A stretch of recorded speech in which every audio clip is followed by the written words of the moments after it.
Box office దగ్గర ఈ వీకెండ్లో వరల్డ్ వైడ్గా భారీ లెవెల్లో రిలీజ్కి సిద్ధమవుతున్న లోకనాయకుడు కమల్ హాసన్ సింబుతో కలిసి మణిరత్నం డైరెక్షన్లో చేసిన లేటెస్ట్ మూవీనే థగ్ లైఫ్ మీద డీసెంట్ అంచనాలు ఉండగా వరల్డ్ వైడ్గా నేడు ప్రపంచవ్యాప్తంగా భారీగా రిలీజ్ అయిన సంగతి తెలిసిందే.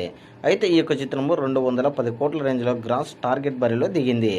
అయితే ఈ సినిమా అడ్వాన్స్ బుకింగ్స్ మరియు అదేవిధంగా ప్రీమియర్స్ నుంచి కూడా మంచి పాజిటివ్ టాక్ను రెస్పాన్స్ను సొంతమైతే చేసుకుంది.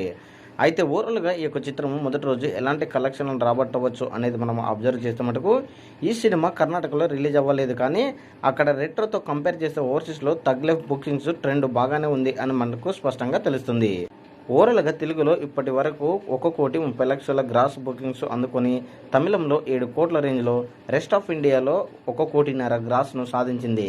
ఇక ఓవర్సీస్లో $1.2 మిలియన్ రేంజ్లో గ్రాస్ను బుకింగ్స్ను అందుకోగా ఓవరాల్గా ఫ్రీ బుకింగ్స్ వరల్డ్ వైడ్గా గ్రాస్ చూసుకుంటే మటుకు 19 నుంచి 20 కోట్ల రేంజ్లో ఉండగా మొదటి రోజు సినిమా టాక్ బాగుంది కాబట్టి కర్ణాటకలో రిలీజ్ లేకపోవడంతో మిగిలిన వరల్డ్ వైడ్గా అటు ఇటుగా ఈ యొక్క చిత్రము బాక్స్ ఆఫీస్ దగ్గర మొదటి రోజు కలెక్షన్లు గమనిస్తే 35 నుంచి 40 కోట్ల రేంజ్లో గ్రాస్ను అందుకునే అవకాశం ఎంతైనా ఉంది అనేది మనకు స్పష్టంగా తెలుస్తుంది.